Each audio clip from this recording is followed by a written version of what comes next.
English for academic and professional purposes. So for our fifth lesson, we'll be talking about how to write a review, reaction, or response paper.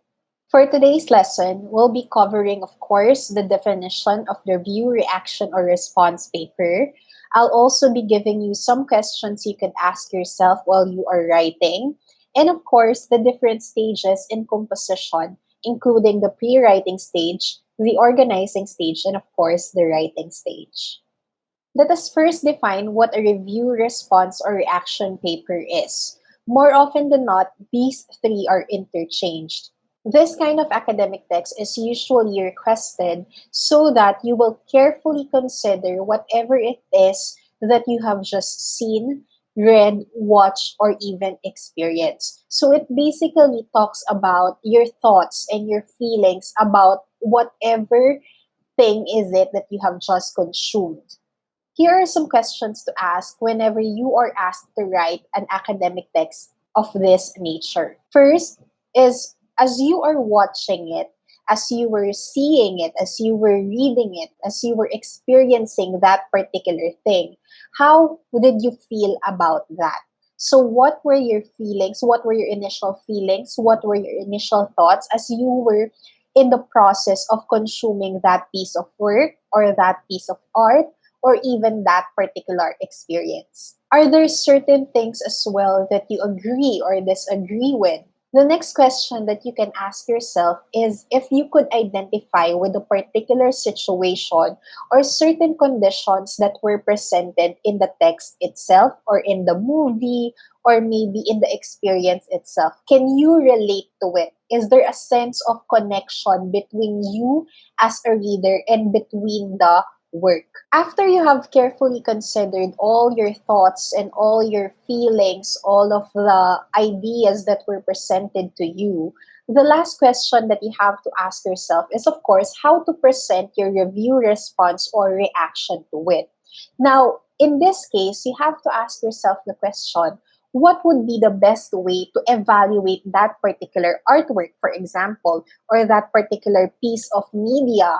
And then you can also ask yourself if you're supposed to be evaluating it on a physical level, on the meaning that it presents, and so on and so forth. So you also need to consider the particular aspect or the particular facet of that work that you are going to be evaluating. Here are the different stages in composing a review, response, or reaction paper. The first stage is, of course, what we usually refer to as the pre-writing stage. Usually, this happens or this occurs after you have read the story, watch the movie, or experience the certain event or condition. The first thing that you have to do in this particular stage is, of course, understand the purpose of your paper. You need to determine why are you even writing a review, response, reaction paper for this particular story or for this particular movie, for this particular piece of work. It might be a requirement in class. It might be because you want others to be influenced by it, or you want others to see it as well, or watch it, or read it as well. So your purpose will also guide the way that you are going to be formulating your essay or your academic text in the future. The second step that you have to consider is figuring out the type of response or content that is expected from the paper. Obviously, there are certain criteria that you have to follow, especially as students, when you are asked to write a review, response, or reaction paper. Your teachers, different teachers actually have different criteria. So different criteria means that there are different expectations. Sometimes you are presented with guide questions. Sometimes you are on your own. So as a student, as someone who is going to be writing a review, response, reaction paper, you need to ask yourself, what is expected of me? Are the things that I'm going to be including in my composition necessary? Will my readers appreciate the content that I will be putting up? So those kind of things, you have to ask yourself those as well. The next step is carefully thinking about what you have just read, watched, seen, or experienced. Sometimes, our initial thoughts, our initial feelings about certain pieces of work change throughout time. So you really need some time to carefully reflect on what you have just read, watched, seen, or experienced. It's best that you digest the ideas first. So sometimes what we do is we take it piece by piece and then try to put them all together and create a general understanding, a holistic approach to understanding what we have just read, watched, seen, or experienced. During the pre-writing stage as well, it also includes taking note of your initial reactions by writing them down. So, for example, as you are reading a movie and you have an idea pop into your head, okay? So, what you can do is just write them down, and maybe those ideas, those initial thoughts, initial reactions could help you formulate your academic text in the future. The next step in this pre-writing stage is critically evaluating what we have just read, watched, seen, or experienced. Now, how do we do a critical evaluation? The only way you can do this is, of course, asking relevant questions. First and foremost, ask yourself, what have I just read? What have I just watched? What have I just seen? What have I just experienced? So you need to consider what is the content of those things first and foremost, and how is it relevant to you? How did it affect you as an audience or as a reader? Okay, so those kind of questions you can ask them during the pre-writing stage. Just as I have mentioned, here are some of the relevant questions that you can ask yourselves. First, how do you feel about what was said? It could be in the book, by a character, by the author himself, or it could be from something that you have just seen, something that you have just watched. Basically, what was the content, the initial content? Do you agree with do you agree or disagree with the artist, the writer, the character, or the director? So you need to consider that one. Have you had any applicable experiences or any relevant experiences that you could use to evaluate the particular piece of work? Have you heard or read anything that applies to whatever the artist, the writer, the character, director said in and about the work, the article, the book, movie, or experiences? And could you connect it to how the final piece of work was presented to you as an audience? Thus, the evidence from the artwork, article, book, movie, or experience support whatever statements the particular artist, writer, character, or director made regarding that work. Okay, so sometimes there are certain pieces of work wherein we are asked to make a review response reaction paper of. And more often than not, these pieces of work are heavily influenced by the people who work behind them. So they could be the writer himself, the author, the director, sometimes the actors that played a particular role in the movie could also affect the way that certain things were presented in that movie or in that piece of work. So you need to make sure that you can find evidence that would support certain claims. Similarly, during the pre-writing stage, there are certain statements that you could use to help guide you in formulating your essay. So these statements could be used in writing reaction response paper. You could complete as many statements as possible from this particular list. And of course, you need to make sure that these statements or how you complete these statements are relevant or pertaining to what you have just read, watched, seen, or experienced. The next step in composing a review response reaction paper is organizing your initial thoughts, your initial ideas, your initial claims regarding this particular piece of work. So in organizing, the first thing that you have to do is write your thesis statement.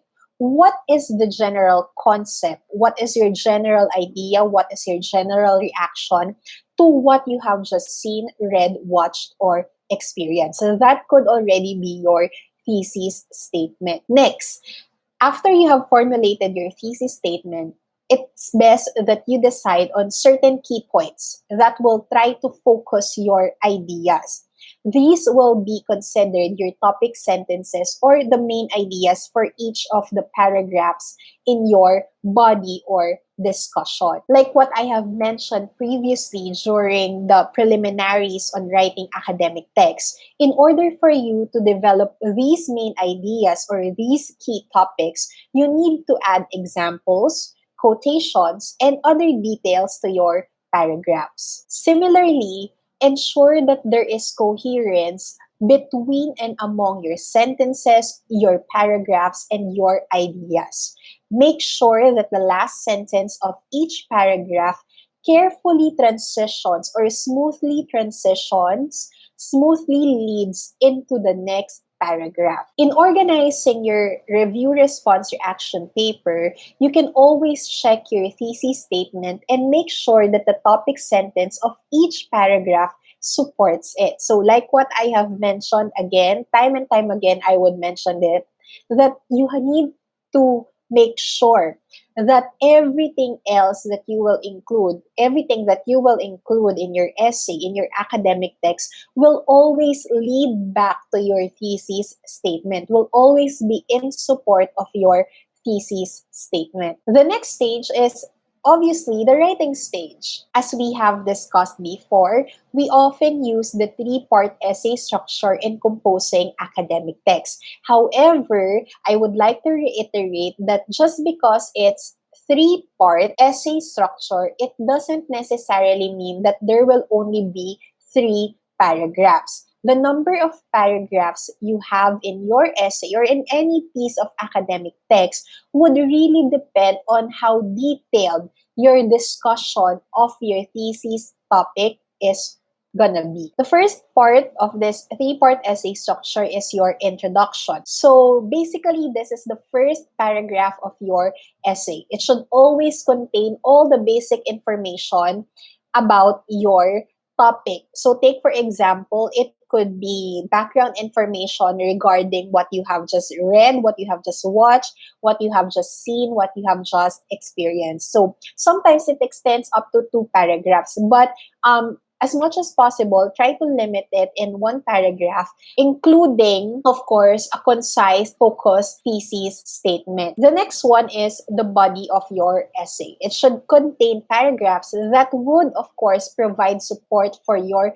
thesis statement. Now, each paragraph should contain one idea that is supported with other details, with examples, and so on and so forth. The last part of your essay is going to be your conclusion. Your conclusion is simply a restatement of whatever has been said in the body, in the discussion, or even in your introduction. You could simply restate your main points, your key topics, and then try to summarize everything. So it generally would present an overall reaction. So you try to summarize all of your thoughts, all of your ideas, and present it in your conclusion. But remember that your conclusion should not include any more new information. Now let's go to the writing process. The first part of writing your review response reaction paper is giving a summary or an overview of the work. So this usually comprises the first 2 paragraphs of your essay, whereas the second part could be your reaction to the work, which basically is your discussion or the body of the essay. So it is important whenever you write a review response reaction paper, you first present an overview of the work and then a summary of the work. So you can talk about background information regarding a particular piece of work, a book, an article, a movie, an experience, and so on and so forth. And then a summary of the things that happened in the book, in the story, in the experience, or what the experience basically presents.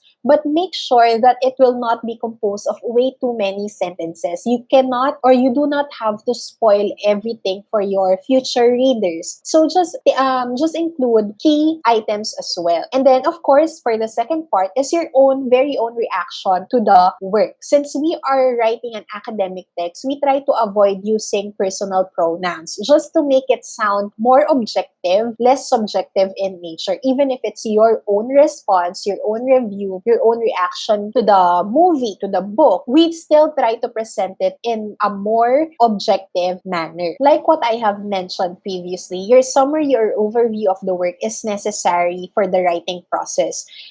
For this part, like what I have said, you could identify the author or give, of course, the title of the work. It's very essential that you always include the title of the work at the very first part of your essay.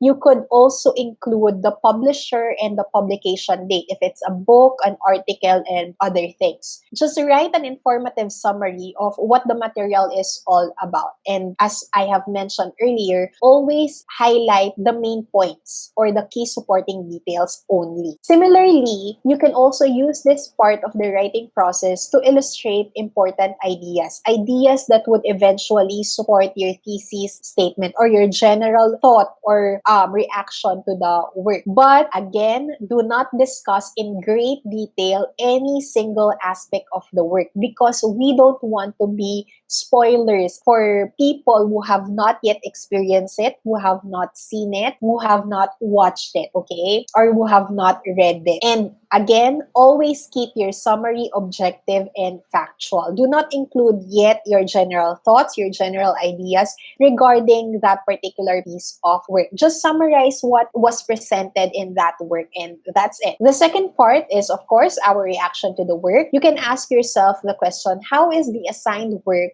related to the ideas and concerns discussed in the course for which you are preparing the paper for? So take, for example, if this particular review response reaction paper was a requirement for class, and your class is English for academic and professional purposes. Now, there are certain criteria that are going to be presented to you. So, these criteria could help you in formulating those essays. But for example, it's a review response reaction paper that is required in your religion class, for example. You can always relate it to the topics that you were discussing in religion, for example. So, that's how it works. Now, another part of giving your reaction to the work, it's not simply just you being subjective to it.